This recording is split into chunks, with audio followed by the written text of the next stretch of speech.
Good morning, Britain. Showdown or show trial? MPs investigating Boris Johnson over Partygate will publish new evidence this morning as the former Prime Minister admits he did mislead Parliament but denies it was intentional or reckless ahead of his televised hearing this afternoon. Not so fine to flush. A new report into the UK water industry calls for the government to consider banning the sale of wet wipes that are not rapidly biodegradable and accuses regulators of failing to police the sector. The environmental campaigner and musician Fergal Sharkey will give us his reaction live. A coroner asks for urgent action regarding elderly drivers and their fitness to drive after a woman on a mobility scooter was killed by a 95-year-old man who drove through a red light. Should over 70s be banned? Let us know what you think. We'll debate that after 8.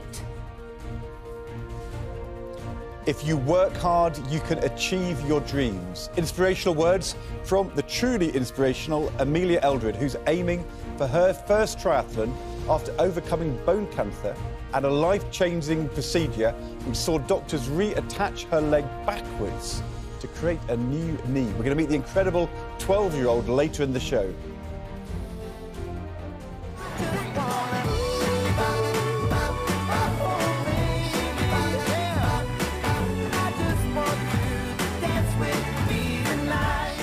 And the brilliant Ollie Murs is celebrating his upcoming wedding with his fans and will address with us in the studio rumours he's performing at the King's coronation. He's also got a lot of love for Jason Manford, should his fiancée be worried. A band of rain clearing, skies brightening, and then heavy showers and gusty winds. I'll have all the details of that and more coming up on Good Morning Britain. Wednesday, 22nd of March, 2023. Live from Television Centre in London. This is Good Morning Britain with Susanna Reid and Ed Balls. Good morning, Britain. It has just gone 6 o'clock. Welcome to the programme.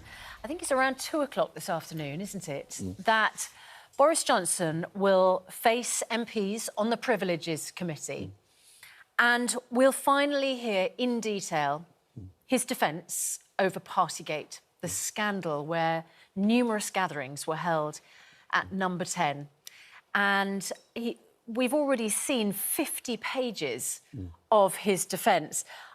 Like you, I read it all yesterday. Oh, yeah. Took quite a long time and you needed a few breaks. It did. But he seems to use every single excuse in the book. So the first excuse is that the committee itself is unfair and that they're all biased. So first he wants to discredit the committee. Which has a majority Conservative MPs.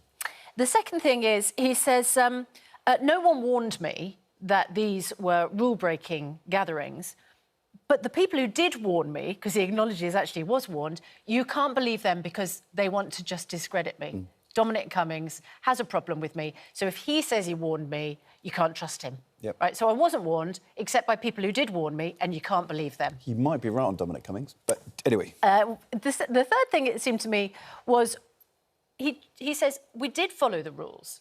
So he believes that there was a special exemption in the rules for morale-boosting gatherings.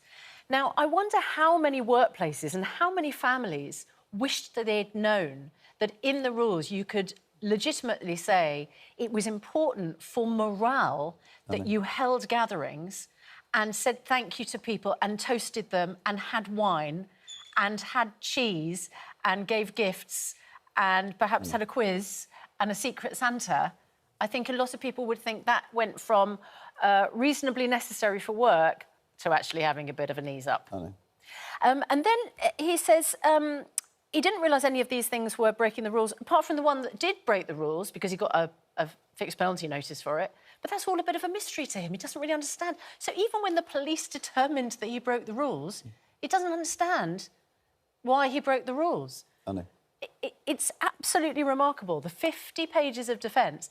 And then the sort of icing on the cake, the cherry on the top of the birthday cake is we can't have broken the rules because we had a photographer there. And if we'd known we were breaking the rules, why would we have had a photographer there? I mean, I wonder whether sort of defence... Although the photographs were never actually released by Downing Street, so they were all held back for private use. I wonder how many criminal barristers, defence barristers, are saying now in court, why don't you take a selfie when you commit that offence? Because if you can say, well, if I'd known I was committing the offence, then I wouldn't have taken a photograph, it's a legitimate defence. It's remarkable. It is all remarkable, but, of course, this committee is looking at quite a narrow question. And, you know, the wider issue, you know, was it the case that there were parties which were breaking the law, the regulations and the guidance in Downing Street at which Boris Johnson attended, drank on alcohol, made speeches, while everybody else was being told by him not to have parties, to socially distance, not even to see your loved ones, to not see your grandchildren on their birthdays. That is all clear and true. There was one rule for what he was doing and one rule for everybody else. That is not the question. The question is not even, did Boris Johnson mislead Parliament? Because he has now admitted yesterday that, yes, I misled Parliament. When I said there were no parties, there were parties. When I said that we didn't break the regulations and the guidance, we did break the regulations and the guidance. The issue comes down to, at the time he said those things to Parliament, at the end of 2021, did he know he was lying, or did he find out afterwards that it was an untruth? And even if he didn't know it was a lie, should he have known? And was it reckless of him to go to these events and somehow in his mind not think booze, cheese and wine, 30 people, not just 6 people, socially distancing out the window, oh my gosh, you know, it walks like a party, it boozes like a party, it's a party. And if he didn't know that, was that reckless? And it comes down to those two judgments. Was it a knowing lie? Was he reckless? And on that one, it's not clear yet what the committee will decide. The broader issue, you're totally right. Yeah, so Louisa James, of course, is across all of this for us this morning. Louisa, I was reading a barrister's analysis of his 50 pages of defence that was written in The Spectator yesterday, who referenced the phrase, which is often used about Boris Johnson, he's a greased piglet. And whether his supporters think this is a show trial or whether the MPs will treat it as this big showdown, do they have evidence which will nail him?